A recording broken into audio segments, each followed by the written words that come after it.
up the fact that anybody can supply curriculum, right? It doesn't have to be a traditional publisher.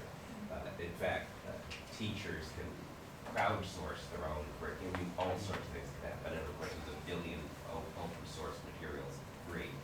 So this is giving rise to aggregators. That is, people who put together, much of it free sources, right? But nobody can find them all. And then they curate it, right? And then they sell it to the school. And here, I'm not sure the word taste is applicable, because it's pretty clear that the curator is motivated by what the school will bear, right? That is, what is the ideology of the curriculum of that school, especially in the United States, where we kind of have this weirdly legislated best practice, and what they can sell, right? Is the market. So here, these are truly market-based curators. And since the term does have this high culture connotation, I think a lot of people carry that over to what are in fact basically just people trying to get you to buy their products, or by the way, be able to charge for something that's free. Yeah, but it's curated. But It's like curated, added right. value in That's the Stephen added Rosenbaum's terminology. Yeah.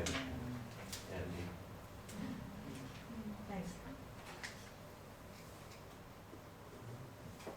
I just want to say I'm a subscriber to Stumble Upon, which is you basically start out by filling out.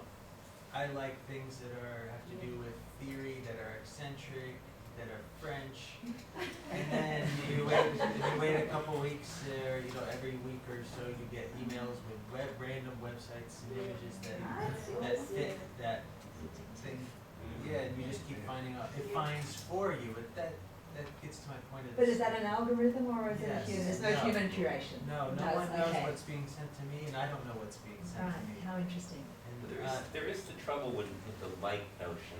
I mean, you see a story of starving kids in Africa, you're not going to say I like on that, right? So we tend, because of the like thing, to be getting a very particular group of things and excluded it to the extent that things like Google, in other words, then just give you that stuff.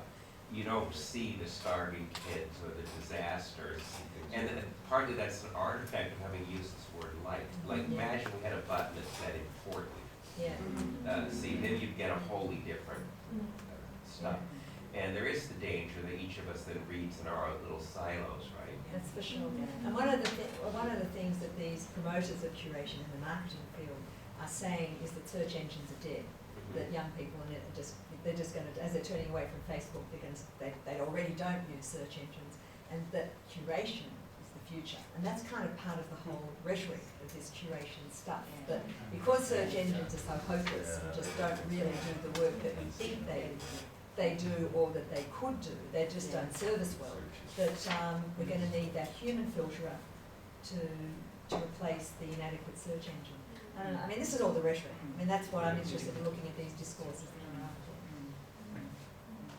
It's happening offline as well, isn't it? I mean, it's interesting in some of the international schools in Hong Kong, they bar students from going onto Wikipedia and using Wikipedia to, kind of referencing it. So teachers are increasingly taking a position and becoming the sort of, real life curators of what's online, which is a real problem. So is that a curator or is that I just, don't know. I'm not sure if that's a curator. It's a Well, gatekeeper, exactly. Or maybe a curator is a gatekeeper. I don't know. Yeah, But that's, yeah. Someone's doing something with this information for somebody in particular. Teachers are curators, like yeah. I don't know if I'm going to go that far. Do you think that that's right? I'm not sure. Thank you for that wonderful discussion. We're about out of time, but we can keep speaking over lunch next. So thank you. And let's thank our presenters.